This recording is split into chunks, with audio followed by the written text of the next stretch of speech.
ప్రార్థన చేసుకుందాం. ప్రేమగల తండ్రి, జీవం గల నాయన, గొప్ప దేవ, మీ ప్రియ కుమారుడు, మా ప్రభు, ప్రియ రక్షకుడు, నజరేయుడైన యేసుక్రీస్తు ప్రభు వారి అద్భుతమైన నామంలో శిలువపై మా అందరి నిమిత్తం ఆయన చేసినటువంటి బలియాగం, చిందించినటువంటి రక్తాన్ని ఆశ్రయించి ఇట్టి ఆనందముతో మరొక్క మారు మీ వైపు చూస్తూ వస్తున్నాము నాయన. నిమిత్త మాత్రులము, మట్టి మానవులము, అర్హత, యోగ్యత, జ్ఞానము అన్నవి ఏవి కూడా లేని మేము కేవలం మీ వైపు చూస్తూ మీ ఆత్మ సహాయమును అర్థిస్తూ, దేవా, ఈరోజు కూడా మా ఆత్మీయ జీవితాలకు అవసరమైనటువంటి ఆత్మీయ ఆహారమును మాకు అనుగ్రహించి మా అందరి జీవితాలను మీ ఎదుట మెరుగుపరచమని ప్రాధేయపడుచు యేసు ప్రభు వారి ఘనమైన నామములోనే ఈ ప్రార్థనా మనవులు మీకే సమర్పించుచున్నాము తండ్రి. ఆమెన్. వండర్ఫుల్. గత వారం మనము ఒక ప్రత్యేకమైనటువంటి అంశాన్ని ప్రారంభించుకున్నాం. దాన్ని ఒకసారి స్క్రీన్ మీద చూద్దాం. పాత నిబంధనలో దేవుని ప్రజల వర్ణన, description of God's people in the old testament. Part 1 last week మాట్లాడుకున్నాం. పార్ట్ 2 ఈరోజు మనం మాట్లాడుకుందాం. ఒకసారి ఆ యొక్క అంశాన్ని చూద్దాం, జ్ఞాపకం చేసుకుందాం. Show it on the screen once again.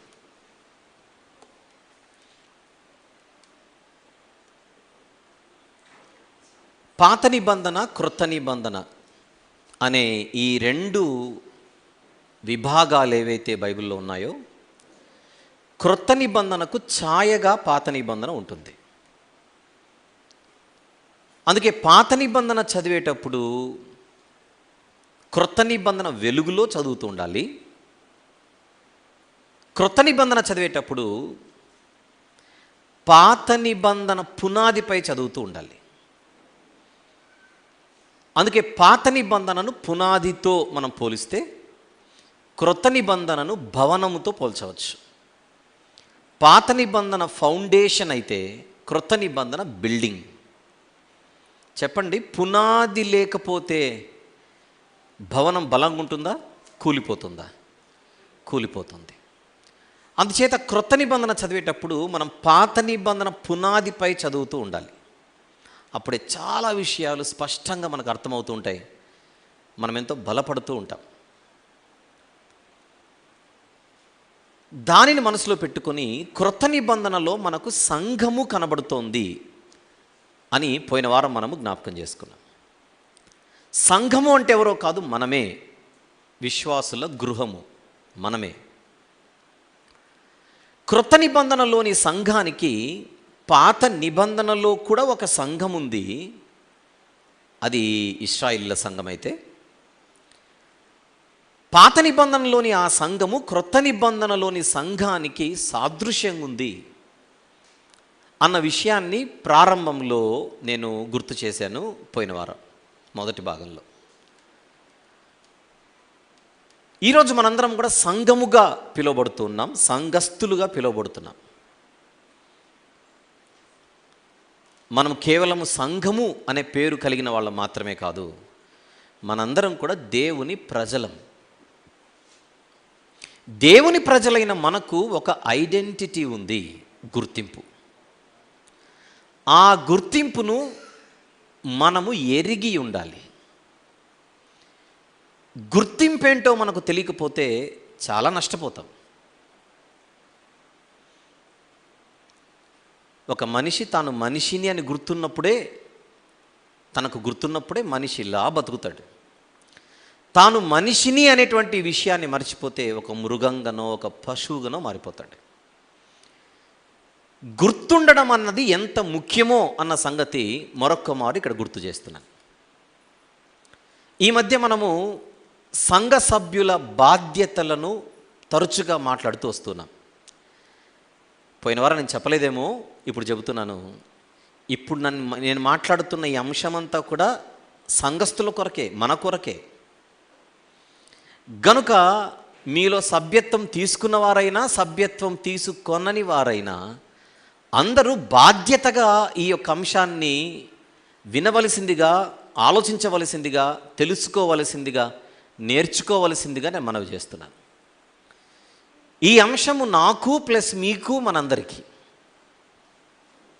ప్రత్యేకించి మీరు ఈ స్థానిక సంఘంలో సభ్యత్వం తీసుకున్నారు కనుక కొంతమంది, మీరు మరింత బాధ్యతగా దీనిని స్వీకరించాలని నేను మనవి చేస్తున్నాను. దానికి కారణం మిగిలిన వాళ్ళకంటే మీరు గొప్పవాళ్ళని కాదు,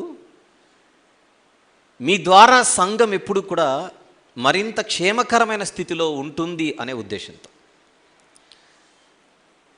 అందుచేత బాధ్యతగా నేను మాట్లాడతాను, బాధ్యతగా మీరు కూడా విని మనందరం కలిసి దేవునికి ప్రీతికరంగా ఈ మాటలకు స్పందిద్దాం అని మరొక్కసారి మనవి చేస్తూ నేను ముందుకెళ్తున్నాను. దేవుడు తన ప్రజలకు బైబిల్లో, ముఖ్యంగా పాత నిబంధనలో కొన్ని ఐడెంటిటీస్ని లేదా టైటిల్స్ని ఇచ్చాడు, బిరుదులు. అందులో పోయిన వారం 2 మాట్లాడుకున్నాం. ఒకటి, దేవుని ప్రజలు వాగ్దాన ప్రజలు అని ఆన్ ద స్క్రీన్. మనందరము కూడా దేవుని వాగ్దాన పిల్లలం, చిల్డ్రన్ ఆఫ్ గాడ్స్ ప్రామిస్. దీని గురించి నేను మాట్లాడుతూ చెప్పిన మాట ఏమిటి? అబ్రహాము గారికి దేవుడు చేసిన వాగ్దానం అది. నీ సంతానమును ఆకాశ నక్షత్రముల వలె, భూమి మీద ఇసుక రేణువుల వలె నేను చేస్తానన్నాడు. ఆయన సంతానం అంటే కేవలం ఇస్సాకు లేకపోతే ఇశ్రాయేలీలు అని మాత్రం కాదు, కానీ విశ్వాసులందరూ కూడా ఆయన సంతానం అని క్రొత్త నిబంధనలో మనం చూసాం. గనుక భూమి మీద ప్రజలు ఎంతమంది ఉన్నా విశ్వాసులు అన్న వారికి దేవుడు పెట్టిన పేరు వాగ్దాన పిల్లలు. ఇది పోయిన వారం మాట్లాడుకున్నాం. ఇది మనకు గుర్తుండాలి. దానికి ఎగ్జాంపుల్ కూడా చెప్పాను. ఇష్మాయేలు కొడుకే, ఇస్సాకు కుమారుడే, కానీ ఇస్సాకు గారు మాత్రమే స్పెషల్. ఇష్మాయేలు కొడుకే కాదనట్లా, కానీ ఇస్సాకు స్పెషల్. శరీరమును బట్టి ఇష్మాయేలు పుడితే వాగ్దానమును బట్టి ఇస్సాకు గారు పుట్టారు. అదే ఆయనకు ఉండేటువంటి ప్రత్యేకత. పోతే 2, దేవుని ప్రజలు కేవలము వాగ్దాన పిల్లలు మాత్రమే కాదు, నిబంధన ప్రజలు అని కూడా మాట్లాడుకున్నాం ఆన్ ద స్క్రీన్. దేవుని నిబంధన ప్రజలు, the people of God's covenant అని మనం మాట్లాడుకున్నాం. దేవుడు అబ్రహాము గారితోనూ తర్వాత తన సంతానముతోనూ ఒక అద్భుతమైనటువంటి నిబంధన చేశాడు. ఆ నిబంధనలో నేను వారికి దేవుడనై ఉందును. అబ్రహాము దేవుడు, ఇస్సాకు దేవుడు, యాకోబు దేవుడు అని చెప్పుకుంటున్నాడు. ప్రపంచంలో ఉన్న వాళ్ళందరూ ఆయన పిల్లలైనా, అందరికీ ఆయన దేవుడైనా, అందరికీ తాను దేవుడు అని చెప్పుకోవడానికి ఆయన ఇష్టపడట్లా. వీరికి నేను దేవుడు అంటే మిగిలిన వాళ్ళకి దేవుడు కాదని కాదు, బతుకులను బట్టి. అందుచేత తాను వారి దేవుడనని చెప్పుకున్నట్టుకు ఆయన సిగ్గుపడుట లేదు. ఇదేనా పోయిన వారం మనం మాట్లాడుకుంది? ఈరోజు కూడా ప్రపంచంలో విశ్వాసులు అవిశ్వాసులు అనే ఇద్దరు ఉన్నా తాను గొప్పగా చెప్పుకునేది విశ్వాసుల గురించే. ఈరోజు మీరు నేను మనందరము కూడా నిబంధన ప్రజలముగా మారిపోయాం. ఒక నిబంధన దేవుడు మనతో ఏర్పరచుకున్నాడు. ఇంతవరకు పోయిన వారం మాట్లాడుకున్నాం. అక్కడ నుంచి మొదలు పెడదాం. Let's start. నిర్గమకాండం. నిర్గమకాండం 4వ అధ్యాయం. రైటా? నిర్గమకాండము 4వ అధ్యాయం 22వ వచనము ఒక్కసారి జాగ్రత్తగా చూద్దాం. 22వ వచనం. అప్పుడు నీవు ఫరోతో, ఇశ్రాయేలు నా కుమారుడు, నా జ్యేష్ఠపుత్రుడు అని దేవుడు చెబుతున్నాడు. ఇశ్రాయేలు ప్రజలెవరు? నిబంధన ప్రజలు. భూమి మీద దేవుడు ఇశ్రాయేలు ప్రజలను ప్రత్యేకమైనటువంటి కారణాన్ని బట్టి ఎన్నుకున్నట్టుగా మనకు తెలుసు. వారిని పిలుస్తున్నాడు ఈరోజు ఈ వచనంలో. ఇశ్రాయేలు నా కుమారుడు. కుమారుడు అంటే కేవలం కుమారుడనే కాదు, నా జ్యేష్ఠపుత్రుడు, టైటిల్, బిరుదు. కుమారులు ఎందరున్నా జ్యేష్ఠ కుమారుడు వేరు. బైబిల్లో కుమారులు ఎంతమంది అయినా ఉండొచ్చు, కానీ జ్యేష్ఠ కుమారునికి ఒక ప్రత్యేకత ఉంటుంది. మధ్యధరా సముద్రానికి తూర్పు ప్రాంతాలు ఏవైతే ఉన్నాయో ఆ తూర్పు ప్రాంతాలలో ఈ సంస్కృతి ఉంది. బైబిల్లో దేవుడు జ్యేష్ఠపుత్రులకు ఉండేటువంటి ఆధిక్యతను ఆయన ప్రత్యేకంగా తెలుపుతూ వచ్చాడు పాత నిబంధనలో. అందులో ఒక అద్భుతమైనటువంటి మర్మము కూడా ఉంది, అది తర్వాత మాట్లాడుకుందాం. ఇశ్రాయేలు ప్రజలను ఏమని మొదట ఆయన పిలుస్తున్నాడో ఆ టైటిల్ గుర్తుపెట్టుకుందాం. లాస్ట్ టైం వాగ్దాన కుమారుడు, లాస్ట్ టైం నిబంధన కుమారుడు లేదా కుమారులు, ఈసారి జ్యేష్ఠ కుమారుడు. ఆ టైటిల్స్ అందుచేత అసలు జ్యేష్ఠ కుమారునికి బైబిల్లో ఉన్నటువంటి ఘనత ఏమిటో, ఆధిక్యత ఏమిటో, ప్రత్యేకత ఏమిటో కొద్దిసేపు మనము నేర్చుకునే ప్రయత్నం చేద్దాం, తెలుసుకునే ప్రయత్నం చేద్దాం. ద్వితీయోపదేశకాండం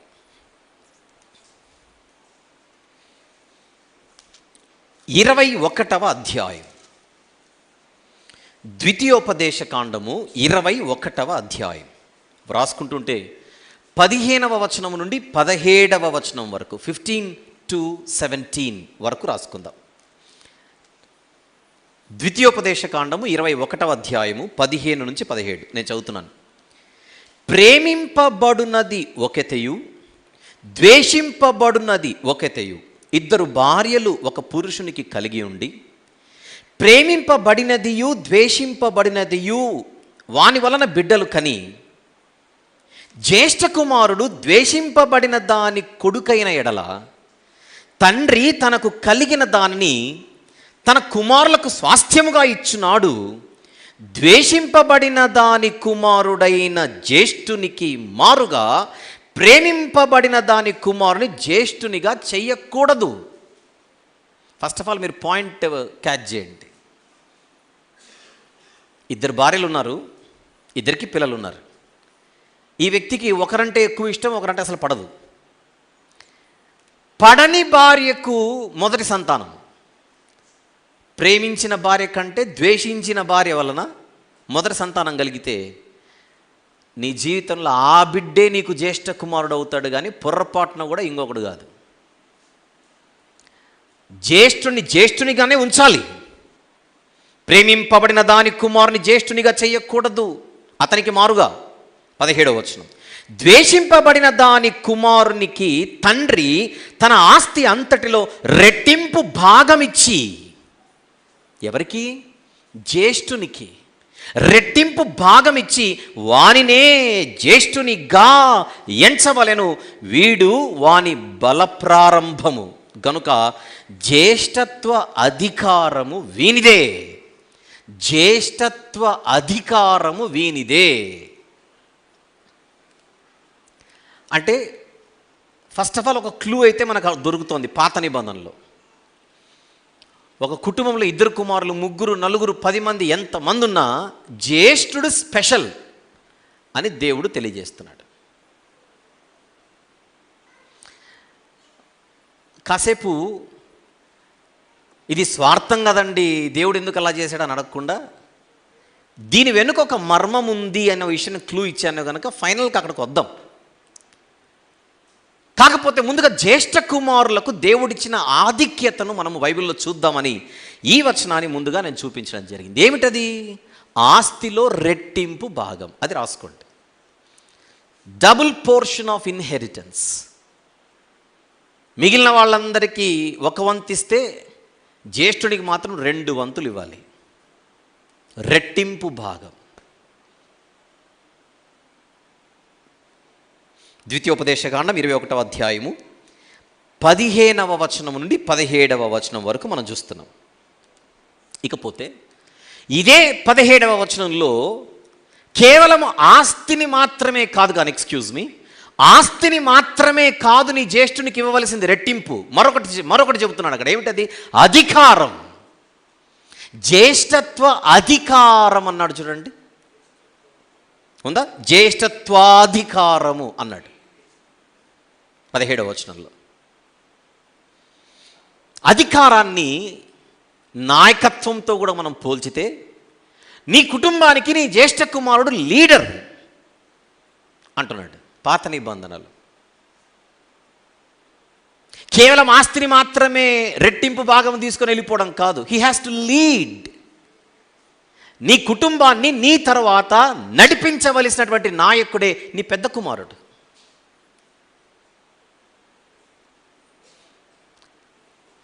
జ్యేష్ఠత్వ అధికారం అంటే it is not only a privilege but also a responsibility. ఇది కేవలం ఆధిక్యత మాత్రమే కాదు, ఒక బాధ్యతగా కూడా కనబడుతుంది అదే వచనంలో.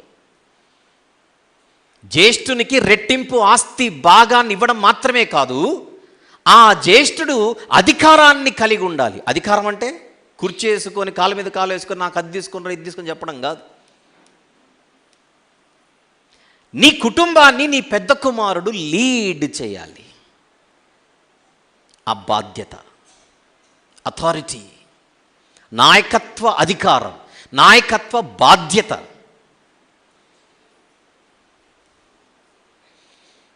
జ్యేష్ఠత్వ అధికారము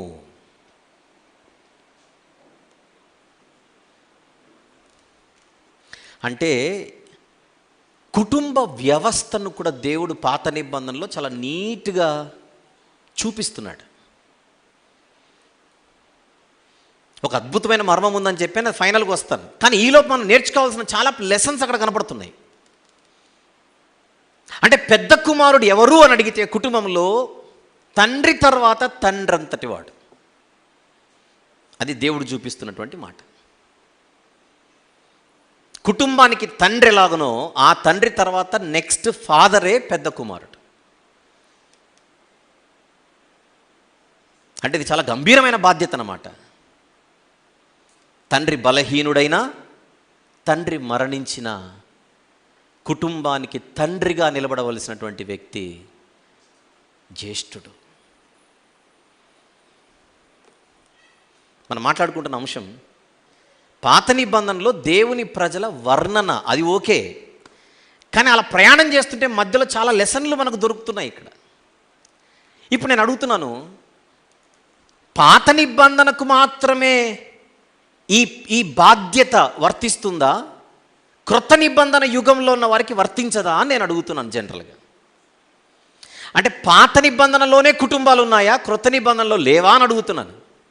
పాత నిబంధనలోనే కుటుంబ వ్యవస్థ ఉందా, క్రొత్త నిబంధనలో లేదా అని నేను అడుగుతున్నాను. ఉంది అనేది నిజమైతే మరి పెద్ద కుమారుడు ప్రతి ఇంట్లో కూడా ఉంటాడుగా. జ్యేష్ఠ సంతానం ఎవరైనా సరే, మా ఇంట్లో మొదటి సంతానం అమ్మాయి అండి అన్నారనుకోండి, ఇప్పుడు అమ్మాయి తల్లి, తల్లి తర్వాత తల్లి,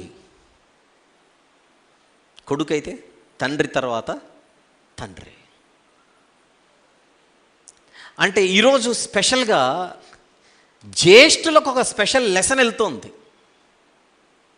ఇక్కడ విషయం ఏంటంటే మా ఇంట్లో నేను జ్యేష్ఠుణ్ణి. ఇప్పుడు ఇది నాకు కూడా వర్తిస్తుంది. ఫర్ ఎవ్రీ ఫస్ట్ బోర్న్,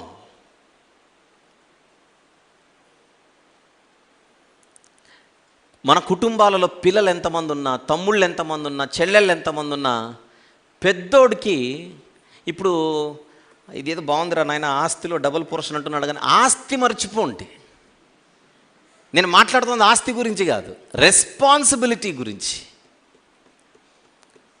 ఆస్తి గురించి కాదు, రెస్పాన్సిబిలిటీ గురించి. అంటే మిగిలిన తోబుట్టువులు ఒకలా ఆలోచిస్తే పెద్దోడు కొంచెం స్పెషల్గా ఆలోచించాలంటున్నాను నేను. అదనంగా ఆలోచించాలి, ఎక్కువ ఆలోచించాలి. ఎందుకంటే దేవుడు పెద్ద కుమారుడిని కుటుంబానికి ఏమిగా ఇచ్చాడు? తండ్రిగా, తండ్రి తర్వాత తండ్రిగా. ఇంకేమంటున్నాడు అక్కడ? తండ్రి యొక్క బల ప్రారంభం అట పెద్దోడు. తండ్రి యొక్క బల ప్రారంభం అన్నాడా చివరి మాట 17వ వచనంలో. తండ్రి యొక్క బల ప్రారంభం అంటే తండ్రి యొక్క మెయిన్ స్ట్రెంగ్త్ లేకపోతే ప్రధాన బలం పెద్దోడికి వస్తుంటే ఆ పెద్దోడు అనాలి తండ్రితో, నువ్వు నాకు నీ బలాన్ని ఇచ్చావు, నేను నీకు బలంగా నిలబడతానని చెప్పాలి. అంతేనా? తండ్రికి లేదా పేరెంట్స్కి, ఇక్కడ తండ్రి అంటే తండ్రి మాత్రమే కాదు, తల్లిదండ్రులకు రైట్ హ్యాండ్గా ఉండాల్సిన వాడే పెద్ద కుమారుడు. ఇప్పుడు చిన్నోళ్ళందరికీ మేము బతికిపోయాంరా అనేమనుకోకండి. మీకు శుభవార్త ఏంటంటే కాసేపట్లో మీ దగ్గర కూడా వస్తాను. అది ఫస్ట్ ఇక్కడ నుంచే స్టార్ట్ చేద్దాం. తోబుట్టువులు ఎంతమంది ఉన్నా కూడా తల్లిదండ్రులకు నేనున్నాను అనేటువంటి ఒక ధైర్యాన్ని, ఒక బలాన్ని జ్యేష్ఠులు ఇవ్వాలి. కారణం వారు తమ ప్రధాన బలాన్ని ఈ బిడ్డకిచ్చారు కనుక. బల ప్రారంభం. సో జ్యేష్ఠులు ఎప్పుడు అన్నలుగా ఆలోచిస్తే కుదరదు. అన్నలుగా ఆలోచించాల్సింది ఒక యాంగిలే, తండ్రులుగా కూడా ఆలోచించాలి, అది రెండో యాంగిల్.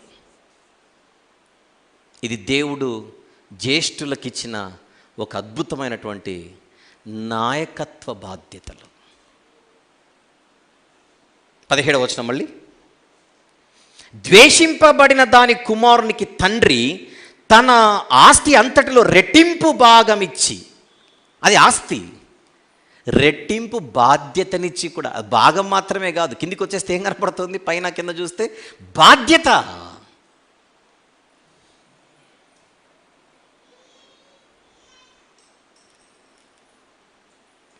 అందుకే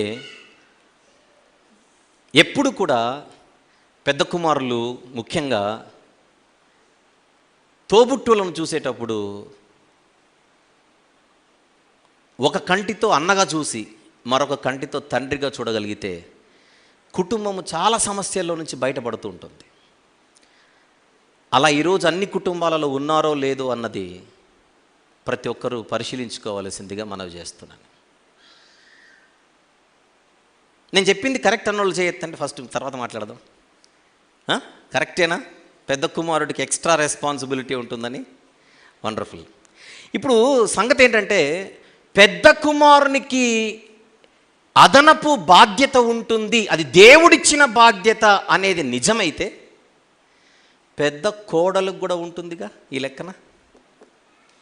చెప్పండి. పెద్ద కుమారుడు తండ్రి తర్వాత తండ్రి అంతటి వాడు అనంటే ఇప్పుడు పెద్ద కోడలు ఎవరో చెప్పండి. తల్లి తర్వాత తల్లి, తల్లి తర్వాత తల్లి లాంటిది. ఇది దేవుడు నేర్పిస్తున్నాడు మనకు. కుటుంబంలోని మిగిలిన భర్త యొక్క తోబుట్టువులు ఎవరైతే ఉంటారో వారికి మా అన్నతో పాటు మాకు వదిన కూడా ఉంది, తల్లి అనే భావన కలగాలి. ఇది కొంతమందికి నచ్చినా నచ్చకపోయినా నిజం. నిజం.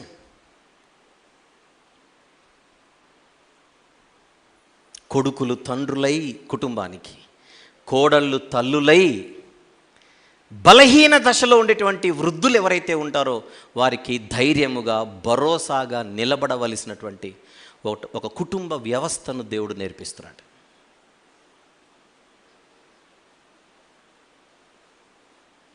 మిగిలిన తోబుట్టుల్లా నేను ఆవేశపడతానంటే నడవద్దు. నాయకుడు ఆవేశపడితే కుదరదు. అదనపు ఆలోచనలు.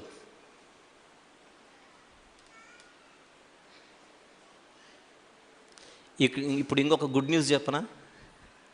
కుటుంబానికి పెద్ద కుమారుడు ఒక ప్రత్యేక బాధ్యత కలిగిన వాడు అని చెప్పడం మాత్రమే కాకుండా దేవుడు ఏం చేశాడంటే ఆ పెద్దోడిని నా కొరకు కూడా మీరు ప్రతిష్ఠించాలి అంటున్నాడు. చూద్దాం. నిర్గమకాండం 13వ అధ్యాయం. నిర్గమకాండము 13వ అధ్యాయం 2వ వచనము చూద్దాం. 2వ వచనం. ఇశ్రాయేలీయులలో మనుష్యుల యొక్కయు పశువుల యొక్కయు ప్రథమ సంతతి అనగా ప్రతి తొలిచూలు పిల్లను నాకు ప్రతిష్ఠించుము, అది నాది. అది అండర్లైన్ చేయండి. జ్యేష్ఠ సంతానము నాది. ఈ పాయింట్ చివరి వరకు మిస్ అవ్వకూడదు ఈరోజు.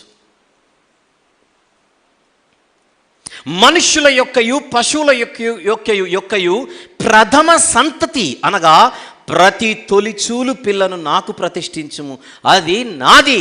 జ్యేష్ఠ సంతానము నాది. చెప్పండి, ఇప్పుడు ఒకనాడు ఇశ్రాయేలు ప్రజలందరూ కూడా వారి కుటుంబాలలో పుట్టిన తొలి సంతానమంతా ఏమనుకోవాలి?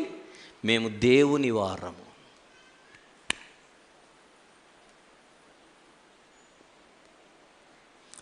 నంబర్ 1, అదనపు ఆస్తినివ్వమన్నాడు, ఆస్తిలో రెట్టింపు. నంబర్ 2, అదనపు అధికారం. అంటే మిగిలిన వాళ్ళందరికీ కుటుంబంలో అధికారం ఉంటుంది, కానీ జ్యేష్ఠునికి ఉండే అధికారం వేరు. బాధ్యత, లీడర్షిప్, అథారిటీ జ్యేష్ఠునికి ఇస్తే 3, ఆయన ఇంకొక టైటిల్ ఇస్తున్నాడు. నీ కుటుంబంలో లేదా మీ కుటుంబాలలో ఉండే జ్యేష్ఠ సంతానమంతా దేవుడు అంటున్నాడు నాది. దే ఆర్ మైన్, నావారు. సంఖ్యాకాండం. దీర్ఘమా క్లోజ్ చేయకండి. సంఖ్యాకాండం 3వ అధ్యాయం 13వ వచనము చూద్దాం. 13. ఐగుప్తు దేశములో నేను ప్రతి తొలిచూలును సంహరించిన నాడు మనుష్యుల తొలిచూలులనేమి పశువుల తొలిచూలులనేమి ఇశ్రాయేలులో అన్నిటినీ నా కొరకు ప్రతిష్ఠించుకుంటుని, వారు నావారయ్యుందురు, నేను యెహోవాను. జ్యేష్ఠులు నావారు. ప్రతిష్ఠించుకోవడం అంటే ఏంటో ఆలోచిస్తే మనకు తెలుసు కదా. 12 గోత్రాలలో లేవీయులను దేవుడు తన సేవ కొరకు ప్రతిష్ఠించుకోమని చెప్పాడు. అగైన్ 12 గోత్రాల ఇశ్రాయేలు ప్రజలలో లేవీయులను తన సేవ కొరకు ప్రతిష్ఠించుకోమన్నాడు. అంటే లేవీయులు దేవుని యొక్క ప్రతినిధులు పాత నిబంధనలో. కానీ ఇక్కడ గొప్ప సంగతి, అసలు లేవీయుల వ్యవస్థే పుట్టకముందు దేవుడు ప్రతి కుటుంబములో ఒక్కొక్క లేవీయుడిని ఏర్పరచుకుంటున్నాడు. పేరు లేవీయుడు కాదు, జ్యేష్ఠుడు. లేవీయులు అంటే ఎవరు? యాజకులు. యాజకులు అంటే ఎవరు? దేవుని ప్రతినిధులు ప్రజలకు. అంటే దేవునికి ప్రజలకు మధ్యవర్తులే యాజకులైతే, మళ్ళీ దేవునికి ప్రజలకు మధ్యవర్తులే మీడియేటర్సే యాజకులైతే, ప్రజలకు యాజకులు అన్నవారు దేవుని యొక్క దూతలైతే, దేవుని యొక్క ప్రతినిధులైతే, అసలు లేవీయుల వ్యవస్థే పుట్టక ముందు లేవీయులను తన కొరకు దేవుడు ప్రత్యేకంగా ఏర్పరచుకున్నట్టుకు ముందే దేవుడు ఎవరిని ఏర్పరచుకుంటున్నాడు? ప్రతి కుటుంబంలో జ్యేష్ఠులను. ఏమంటున్నాడు? వారు నాకు ప్రతిష్ఠితమైన వారు.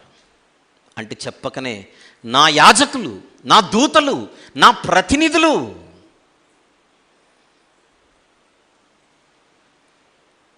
మూడు చెప్పాను ఇప్పటి వరకు.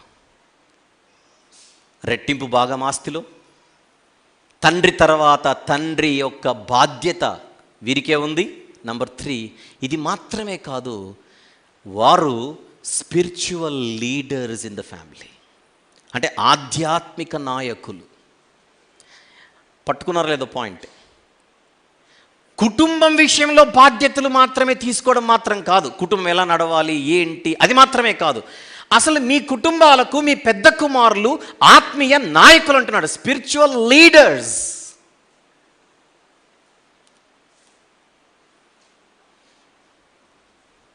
నా తోబుట్టులు ఏం తింటున్నారు, నా కుటుంబం ఏం తింటోంది, నా కుటుంబానికి ఎలా పోషణ, కేవలం పోషణకు సంబంధించింది మాత్రమే కాదు, ఆ కుటుంబాన్ని ఆత్మీయంగా నడిపించడంలో కూడా మీ ఇంటి పెద్ద పిల్లలే, పెద్ద కుమారులే నా దృష్టికి ఆత్మీయ నాయకులు అంటున్నాడు.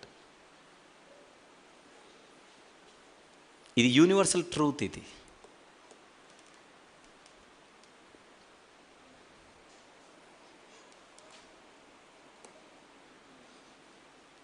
అంటే ఇప్పటి వరకు మనం మాట్లాడుకుంటూ ఉండగా ఒక క్లారిటీ వస్తుందిగా. ఎందుకో దేవుడు ఒక స్పెషల్ రోల్, ప్రత్యేకమైన పాత్ర జ్యేష్ఠులకు ఇచ్చినట్టుగా కనబడుతోంది. యాజకులను కాసేపు మనం కొత్త నిబంధన భాషలో పాస్టర్స్ అని పిలిస్తే, ఏమని పిలిస్తే, పాస్టర్స్ అని పిలిస్తే, ఆ రోజుల్లో దేవుడు ఇంటికి ఒక పాస్టర్ని పెట్టాడు. ఆ ఇంటికి ఒక పాస్టరే పెద్ద కుమారుడు. చెప్పాలంటే వీళ్ళందరూ unofficial pastors. For your kind information, ఈరోజు కూడా అదే. మన కుటుంబాలలోని పెద్ద పిల్లలకు ఈ భాష అర్థం కావాలి. అందుకే నేను పోయినసారి ఒక టాస్క్ ఇచ్చాను, హోంవర్క్. ఆదివారం పూట నేను ఇక్కడ ఏది చెబుతున్నా మీ పిల్లల్ని మళ్ళీ క్వశ్చన్ చేస్తుండండి అని చెప్పాను. సహజంగా పెద్ద కుమారులకు న్యాచురల్గా దేవుడు కొంచెం ఎక్స్ట్రా ఓపిక ఇస్తాడు. కొంతమందికి ఉండదు, అది వేరు సంగతి. అంటే మామూలుగా అయితే ఎక్స్ట్రా ఉంటుంది పేషెన్స్ అనేది. అంటే పెద్ద కుమారుడిగా పుట్టించడమే దేవుని యొక్క ఒక స్పెషల్ ఇంటెన్షన్. ఆ పెద్దోళ్ళందరిని అడుగుతున్నాడు, నీ కుటుంబానికి నువ్వు ఫాదర్గా ఉండగలవా అని. నీ కుటుంబాన్ని అన్ని విషయాలలో నడిపించగలిగే నాయకుడిగా ఉండగలవా అని అడుగుతున్నాడు దేవుడు. అట్ ద సేమ్ టైం ఆయన అడుగుతున్న ప్రశ్న, నాకు ప్రతినిధిగా ఉండగలవా అని అడుగుతున్నాడు. నిన్ను నీవు నా కొరకు ప్రతిష్ఠించుకోగలవా అని అడుగుతున్నాడు. ప్రతిష్ఠించుకోవడం అంటే అన్నీ వదిలేసి రావడం అని కాదు. తన హృదయంలో తనకు ఆ బర్డన్ ఉండాలి. నా కుటుంబం గురించి దేవుడు నన్ను లెక్క అడుగుతాడు. నా కుటుంబానికి నాయకుడిని నేను. నా కుటుంబ ఆత్మీయ స్థితిగతుల విషయంలో నేను బాధ్యత వహించాలి.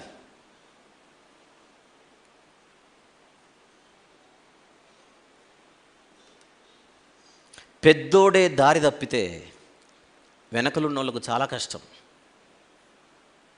ఎందుకంటే కుటుంబానికి తండ్రి తర్వాత తండ్రంత లాంటివాడు అని అంటే, ఈ కుటుంబం అనే రైలు బండికి ఇంజనే తండ్రి తర్వాత సెకండ్ ఇంజన్ పెద్దోడు. ఆ పెద్ద కుమారుడు బాధ్యతగా లేకపోతే వెనకలున్న వాళ్ళు చాలా సఫర్ అవ్వాలి. ఆ ఇంపాక్ట్ ఖచ్చితంగా పడుతుంది, కుటుంబం అంతటికీ పడుతుంది. కొన్ని కుటుంబాలను చూస్తే అది కనబడుతుంటుంది కూడా. తల్లిదండ్రులే వాపోతుంటారు, మా పెద్దోడే గనక చక్కగా ఉంటే ఈ బాధలు మాకెందుకు అని. నేను చెప్పేది కరెక్టే అంటుంది పాప. కొంతమంది పాపం తల పట్టుకుంటారు, మా పెద్దోడే చక్కగా ఉంటే మాకు ఈ బాధలే ఉండేవి కాదని. మరికొన్ని కుటుంబాలలో రెండో సంతానం మూడో సంతానం కొంచెం అటు ఇటు ఉన్నా కూడా తల్లిదండ్రులు కొంచెం గుండె మీద చేసుకొని పడుకుంటారు. ఎందుకని అడిగితే మా పెద్దోడు ఉన్నాడు కదా చూసుకుంటాడని. దేవుడు ఎంత ఆధిక్యత పెద్ద సంతానానికి ఇచ్చాడు అనేది ఈరోజు మనము గమనిద్దాం అంటున్నాను.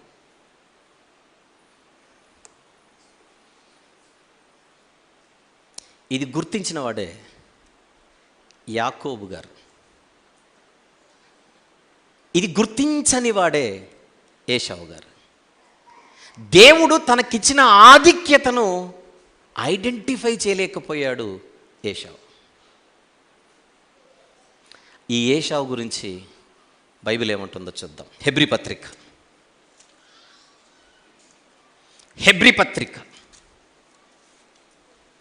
12వ అధ్యాయం 16-17 వచనములు చూద్దాం. 16-17 వచనములు. ఒక పూట కూటి కొరకు తన జ్యేష్ఠత్వపు హక్కును అమ్మి వేసిన ఏశావు వంటి భ్రష్టుడైనను వ్యభిచారి అయినను ఉండునేమో అని జాగ్రత్తగా చూచుకున్నది. జ్యేష్ఠత్వాన్ని వదులుకోవడం అన్నది, జ్యేష్ఠత్వపు హక్కును తిరస్కరించడం అన్నది, తృణీకరించడం అన్నది, నాకు వద్దు అనుకోవడం అన్నది ఎంత దౌర్భాగ్యమైన పరిస్థితి. ఆ పదాలు చూడండి. భ్రష్టత్వం అట, వ్యభిచారం అట. 17వ వచనం. ఏశావు ఆ తర్వాత ఆశీర్వాదము పొందగోరి కన్నీళ్లు విడిచుచు దానికోసరము శ్రద్ధతో వెదికినను మారు మనసు పొంద అవకాశము దొరకక విసర్జింపబడినని మీరు ఎరుగుతారు. ఇది దేవుడిచ్చిన ఘనత. దాన్ని గుర్తించాలి, దాన్ని నిలబెట్టుకోవాలి. గమనిస్తున్నారా?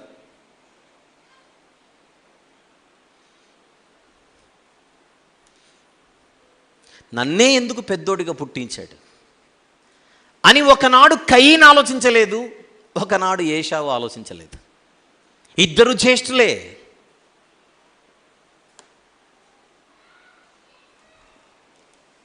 ఇకపోతే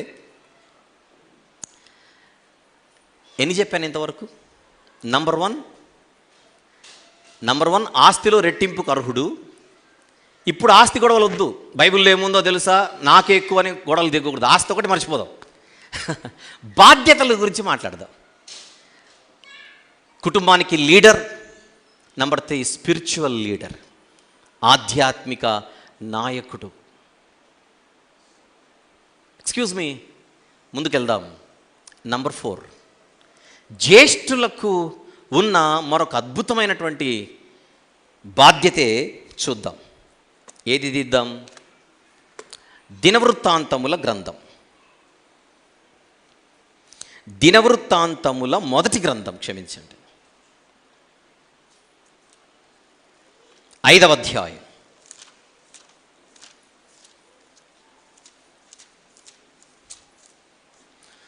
మొదటి వచనం చూద్దాం. దినవృత్తాంతముల మొదటి గ్రంథము 5వ అధ్యాయము మొదటి వచనం. ఇశ్రాయేలునకు తొలిచూలు కుమారుడైన రూబేను కుమారుల వివరం ఏంటో చూద్దాం. ఇతడు జ్యేష్ఠుడై ఉండెను గాని తన తండ్రి పరువును తాను అంటుపరచినందున అతని జన్మ స్వాతంత్రము ఇశ్రాయేలు కుమారుడైన యోసేపు కుమారులకు ఇవ్వబడెను. అందరు చూస్తున్నారు లేదా? ఎవరి గురించిది? రూబేను అనే ఒక పెద్ద కుమారుడి గురించి. ఏం చేశాడట పెద్ద కుమారుడు? తన తండ్రి పరువును తీసేశాడు. ఉందా మాట? తన తండ్రి పరువును తాను అంటుపరిచాడు, మంట కలిపాడు. ఈ మాట ఎందుకు స్పెషల్గా రాయించాడు? నేను పెద్దోడిని అని ఇష్టం వచ్చినట్టుగా వ్యవహరిస్తానంటే కుదరదు. నీ ఇంటి పరువును నువ్వు నిలబెట్టాలి. ఇది పెద్దోడికి ఉండే బాధ్యత. ఆ విషయంలో ఎవరు ఫెయిల్ అయ్యారు? ఒక రూబేను ఫెయిల్ అయ్యాడు. నీ ఇంటి పరువును నువ్వు తీసేసావు అని రూబేన్ను జరిపి ఆ జ్యేష్ఠత్వాన్ని దేవుడు ట్రాన్స్ఫర్ చేస్తున్నాడు. ఏశావును జరిపి జ్యేష్ఠత్వాన్ని ట్రాన్స్ఫర్ చేస్తున్నాడు.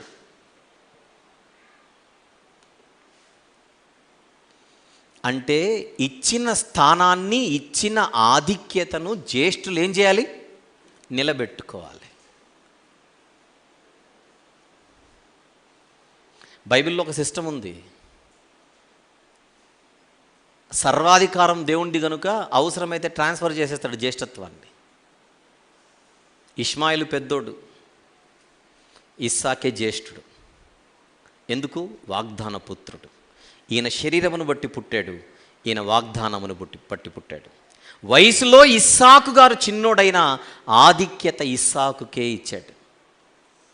వయసులో యాకోబు చిన్నోడైన ఆధిక్యత ఆయనకే లభించింది. వయసులో రూబేను పెద్దోడైన ఆధిక్యత యోసేపు ఫ్యామిలీకి వచ్చింది. ఆ వయసులో మనష్షే పెద్దోడైన ఆధిక్యత ఎఫ్రాయిముకు వచ్చింది. యెషయి కడుపున ఎందరో పిల్లలు పుట్టగా చిన్నవాడైన దావీదుకే దేవుడు ఆధిక్యతనిచ్చాడు. దావీదు కడుపున ఎందరో పుట్టగా సొలొమోనుకే ఆధిక్యత లభించింది. నేను చెప్పేది ఏంటంటే, జ్యేష్ఠుడు అంటే ముందుగా వయసును బట్టి, పుట్టుకతో వయసును బట్టి పెద్దోడు. కానీ జీవితంలో దేవుడు గమనిస్తూ గమనిస్తూ గమనిస్తూ గమనిస్తూ బ్రతుకు సరిగా లేకపోతే ఆ ఆధిక్యతను కుటుంబంలోని మరొకరికి ట్రాన్స్ఫర్ చేసేస్తాడు. ఎందుకు? నువ్వు నిలబెట్టుకోలేదు. ఇప్పుడు దేవుని దృష్టిలో కయీను పెద్దోడు కాదు, హేబేలే పెద్దోడు. జ్యేష్ఠుడు అంటే అర్థం ఏంటి చెప్పండి? దేవుని దృష్టిలో ఘనుడు. జ్యేష్ఠుడు ఈజ్ ఈక్వల్ టు ఒక నిర్వచనం కనపడుతుంది ఈ వచనాలని చూస్తే. జ్యేష్ఠుడు ఈజ్ ఈక్వల్ టు ఘనుడు, అధికుడు, ఘనత నొందదగినవాడు, అధిక గౌరవానికి పాత్రుడు. కానీ కయీను నువ్వు అది నిలబెట్టుకోలేకపోయావు, రూబేను దాన్ని నిలబెట్టుకోలేకపోయావు.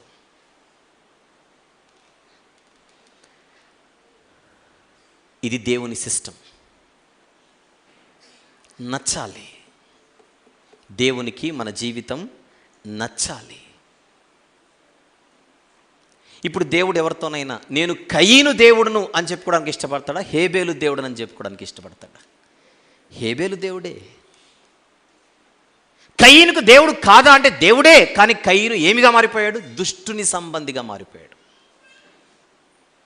జ్యేష్ఠుడు భ్రష్టుడు అయ్యాడు. ఏశావు అనే వ్యక్తిని ఏమని వర్ణిస్తున్నాడు, సంబోధిస్తున్నాడు? భ్రష్టుడు. దేవుడిచ్చిన ఆధిక్యతను పోగొట్టుకున్నవాడు, ఘనతను పోగొట్టుకున్నవాడు, గుర్తించనివాడు, తన స్థితిని గుర్తించనివాడు.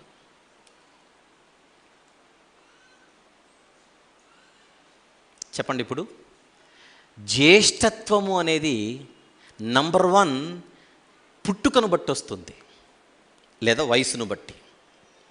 అది ఎల్కేజీ స్టేజ్. పీజీ స్టేజ్కి వచ్చేసరికి దేవుడు బ్రతుకును బట్టి దాన్ని నిర్ధారిస్తున్నాడు.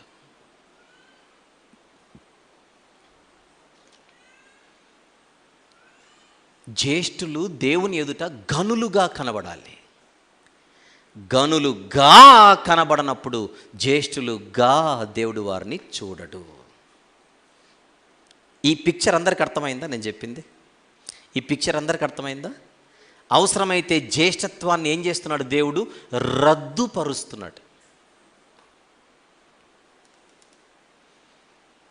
నేను అనుకున్నట్టుగా నువ్వు ఉండలేనప్పుడు, ఒక ఆత్మీయ నాయకునిగా నువ్వు ఉండలేనప్పుడు, మాదిరికరమైనటువంటి జీవితాన్ని నీ కుటుంబానికి నువ్వు కనుపరచలేనప్పుడు, నీ కుటుంబ పరువును నువ్వు మట్టిలో కలుపుతున్నప్పుడు, ఆ స్థానానికి నువ్వు పాత్రుడవు కావు. ఒకవేళ నీ కుటుంబంలో నాకు నచ్చిన వాడు ఎవరైనా ఉంటే వారికి ఆ ఘనతను, ఆ ప్రివిలేజ్ని, ఆధిక్యతను నేను ట్రాన్స్ఫర్ చేస్తాను. ఎవరు లేకపోతే కుటుంబాన్ని పక్కన పెట్టేస్తాడు. ఇక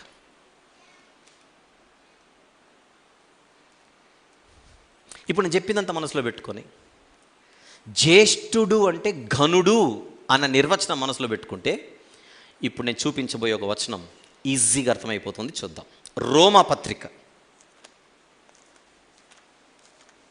రోమీలకు వ్రాసిన పత్రిక,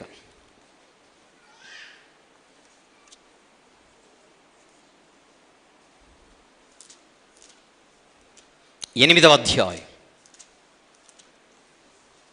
రోమీలకు వ్రాసిన పత్రిక 8వ అధ్యాయం 29వ వచనం చూద్దాం. రోమపత్రిక 8:29. ఎందుకనగా తన కుమారుడు అనేక సహోదరులలో జ్యేష్ఠుడగునట్లు. ఎక్స్క్యూజ్ మీ, జ్యేష్ఠుడు అంటే మీనింగ్ ఏం చెప్పాను? ఘనుడు, అధికుడు. తన కుమారుడు అనేక సహోదరులలో జ్యేష్ఠుడు అగునట్లు దేవుడు ఎవరిని ముందు ఎరిగెనో వారు తన కుమారుడితో సారూప్యము గలవారు అగుటకు వారిని ముందుగా నిర్ణయించి, తన కుమారుడు అనేక సహోదరులలో జ్యేష్ఠుడు అగునట్లు. జ్యేష్ఠుడు అవ్వడము అంటే ఘనుడు అవ్వడం. కొంతమంది తెలియక యేసు ప్రభు గురించి, ఇదిగో బైబిల్లో కనపడుతుంది అనేకుల్లో ఆయన జ్యేష్ఠుడు అంటే మొదట పుట్టినవాడు, అంటే ఫస్ట్ ఆయనే పుట్టాడు అని ఇంటర్ప్రిట్ చేస్తున్నారు, అంటే వ్యాఖ్యానిస్తున్నారు. అది రాంగ్. తన కుమారుడు అందరిలో జ్యేష్ఠుడు అగునట్లు అంటే అర్థం ఏంటి? అందరిలో ఘనుడు అగునట్లు. యేసుక్రీస్తు ప్రభు వారు అందరిలో అధికుడు, అందరికీ అధికుడు. పరలోకమందైనను భూమి మీదైనను ప్రతి మోకాలు ఆయన నామమున వంగాల్సిందే. అది ఆయనకు ఉండేటువంటి స్థానం. ఘనుడు అనేది పాయింట్ అక్కడ. Very good. ఇప్పుడు యేసుక్రీస్తు ప్రభునందు విశ్వాసం ఉంచి ఎవరెవరైతే సంఘంలోనికి చేర్చబడతారో, పోయిన వారం కూడా చెప్పాను, దేవుని ఎదుట ఈ భూమి మీద ఏమిగా కనబడుతుంటారో చెప్పండి? ఘనులుగా, ప్రత్యేకమైన వారుగా. ఉదాహరణకు పాత నిబంధనలో ఇశ్రాయేలు నా జ్యేష్ఠ కుమారుడు అని చదువుకున్నాం. నిర్గమాకాండం 4:22 ఈరోజు వచనం. నిర్గమాకాండము 4వ అధ్యాయము 22వ వచనంలో ఇశ్రాయేలు నా కుమారుడు, నా జ్యేష్ఠ పుత్రుడు అని మనం చూస్తున్నాం. అంటే ఆయన ఉద్దేశం జ్యేష్ఠ కుమారుడు అంటే ఇశ్రాయేలీల కంటే ముందు ఏ జాతి లేదని కాదు. ఇక్కడ ఇశ్రాయేలు అంటే 12 గోత్రాల వారు. 12 గోత్రాల వారి కంటే ముందు ఏ జాతి లేదని కాదు ఇశ్రాయేలీల కంటే.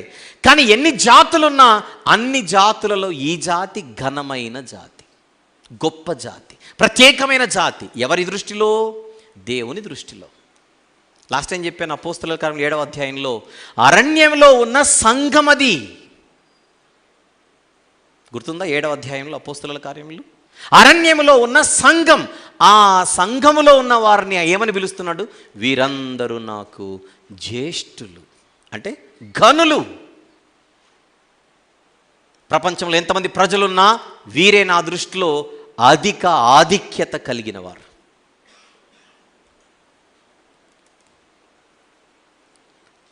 ఇప్పుడు పాత నిబంధనలోని సంఘము ఎవరికి సాదృశ్యం అని చెప్పాను? క్రొత్త నిబంధనలో ఉన్న సంఘానికి. క్రొత్త నిబంధనలో ఉన్న సంఘానికి ఉన్న పేరేమిటో చూద్దాం. హెబ్రీ పత్రిక 12వ అధ్యాయం. హెబ్రీలకు రాసిన పత్రిక 12వ అధ్యాయం. ఇప్పుడు మనం చూడబోయేది సార్వత్రిక సంఘం అంతటి గురించి. 23వ వచనం చూద్దాం, లేదా 22 నుంచి చూద్దామా? 22 and 23. ఇప్పుడైతే సియోనను కొండకును, జీవము గల దేవుని పట్టణమునకు, అనగా పరలోక యెరూషలేమునకును, వేవేల కొలది దేవదూతల యొద్దకును, నెక్స్ట్ పరలోకమందు వ్రాయబడి ఉన్న జ్యేష్ఠుల సంఘమునకు, వారి మహోత్సవమునకు, అందరి న్యాయాధిపతి అయిన దేవుని యొద్దకు, సంపూర్ణ సిద్ధి పొందిన నీతిమంతుల ఆత్మ యొద్దకు, క్రొత్త నిబంధనకు మధ్యవర్తి అయిన యేసునొద్దకు, హేబేలు కంటే మరి శ్రేష్టంగా పలుకు ప్రోక్షణ రక్తమునకు మీరు వచ్చి ఉన్నారు. ఎక్కడికి వచ్చాము మనందరం? జ్యేష్ఠుల సంఘానికి. జ్యేష్ఠుల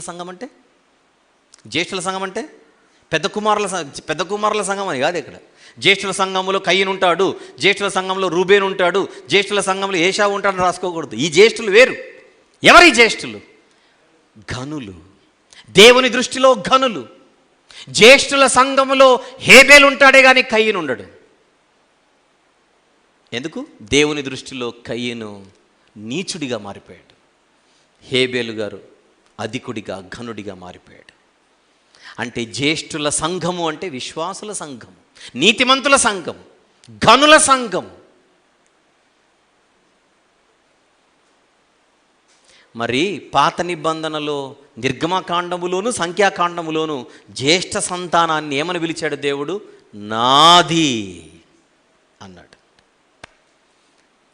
ఇప్పుడు జ్యేష్ఠులు ఎవరు అని అడిగితే సంఘములో ఉన్న వాళ్ళందరినీ దేవుడు ఏమిగా చూస్తున్నాడు చెప్పండి? ఇప్పుడు జ్యేష్ఠులుగా. ఇప్పుడు జ్యేష్ఠులందరూ ఎవరివారు? దేవుని వారు.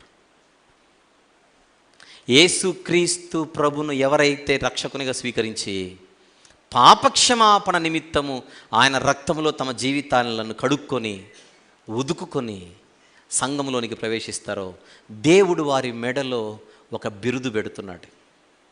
ఈ కుమారుడు లేదా ఈ కుమార్తె నా జ్యేష్ఠ సంతానం అని. ఒక అద్భుతమైన టైటిల్ అది. విచిత్రం ఏంటంటే, ఇంట్రెస్టింగ్, ఈరోజు ఫాదర్స్ డే.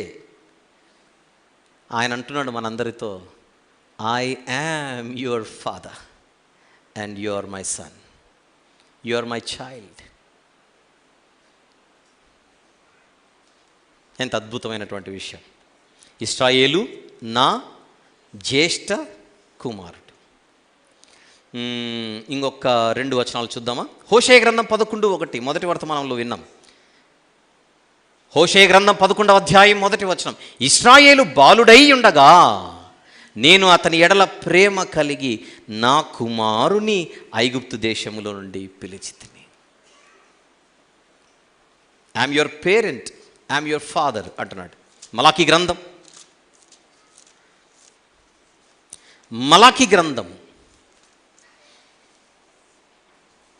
3వ అధ్యాయం 10వ వచనము చూద్దాం ఒకసారి.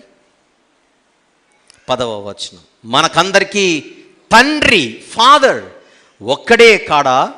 ఒక్క దేవుడే మనలను సృష్టింపలేదా? ఇలాగుండగా ఒకరి ఎడల ఒకరము ద్రోహము చేయుచు మన పితరులతో చెయ్యబడిన నిబంధనను మనం ఎందుకు తృణీకరించుచున్నాం? గమనించండి, దేవుడు తన పిల్లలకు ఒక అధికమైనటువంటి ఆధిక్యతను అనుగ్రహించినటువంటి గొప్పవాడు. మనమందరము దేవుని దృష్టిలో ఘనులం.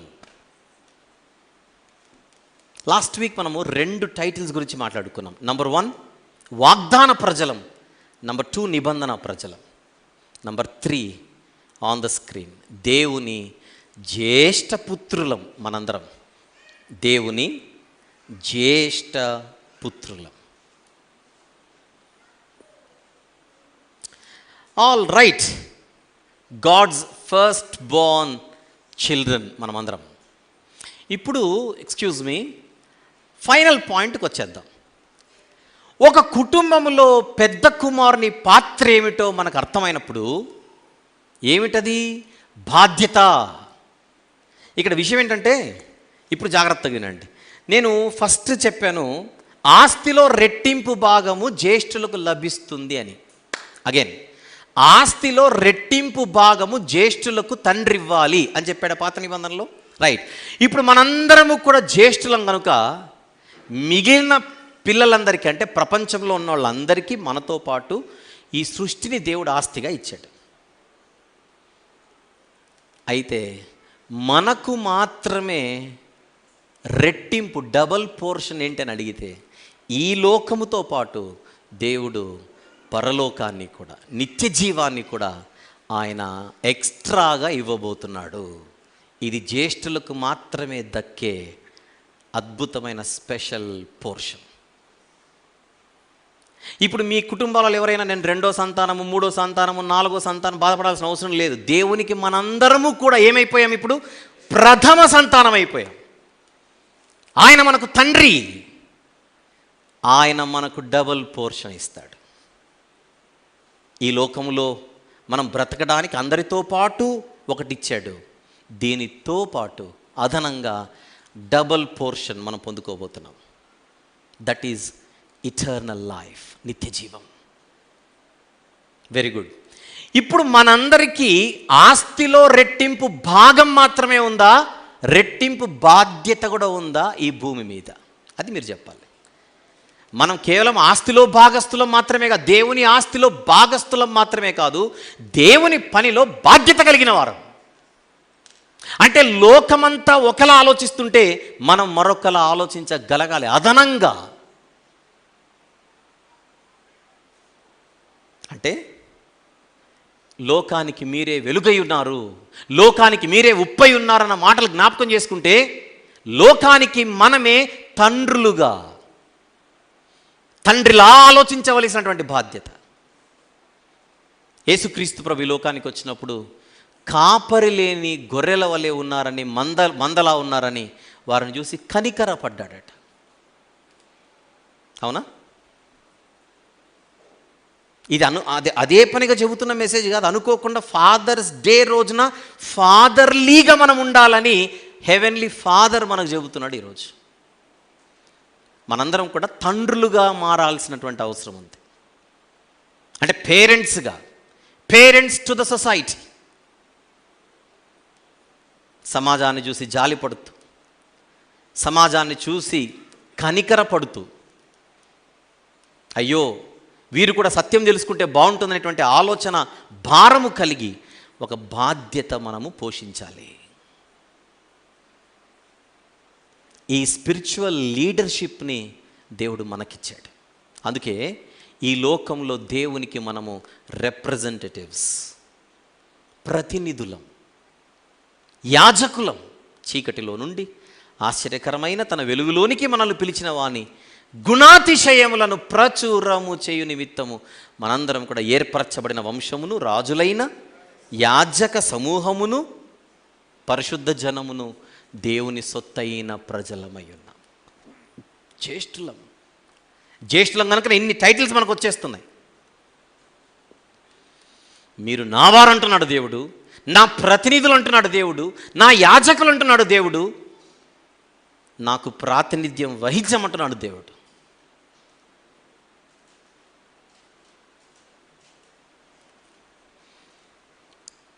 For your kind information, last but not the least, నా ఇంటి పరువును మీరు మంటిపాలు చేయకూడదని కూడా చెబుతున్నాడు.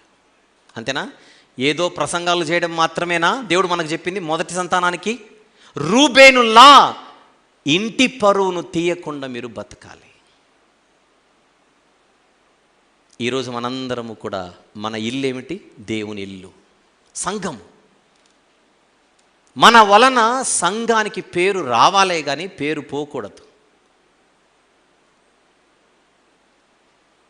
ఒక రూబేన్ అనే జ్యేష్ఠుడు తన ఇంటి పరువును, తన తండ్రి ఇంటి పరువును మట్టిపాలు చేశాడు. ఆ టైప్ ఆఫ్ జ్యేష్ఠులుగా మనం ఉండకూడదని బైబిల్ చెబుతోంది. మనల్ని బట్టి సంఘానికి పేరు రావాలి, గౌరవము రావాలి. మనల్ని బట్టి సంఘము ఇబ్బందుల పాలవ్వకూడదు. మనల్ని బట్టి సంఘము తలదించుకునేలా ఉండకూడదు. సంఘ పరువు, సంఘ సభ్యులు తీయకూడదు. మ్యాచ్ అవుతుందా? మర్మం అన్నాను, మర్మం బయటపడుతోంది ఇప్పుడు. ఒకవేళ ఈ ఆధిక్యతను గుర్తించకుండా మనం బతికితే, అందరూ వింటున్నారు లేదో, దేవుడు మనకిచ్చిన ఈ ఘనతను, దేవుడు మనకిచ్చిన ఈ ఆధిక్యతను మనము గుర్తించకుండా బతికితే, దేవుడు మనల్ని పిలిచే పేరు భ్రష్టులు అని. భ్రష్టులు. ఎవరినన్నాడు భ్రష్టుడని? జ్యేష్ఠత్వ ఆధిక్యతను గుర్తించని ఏశావును అన్నాడు, ఈ మనిషి ఒక భ్రష్టుడని. భ్రష్టుడని ఆగిపోలా, వ్యభిచారి అన్నాడు.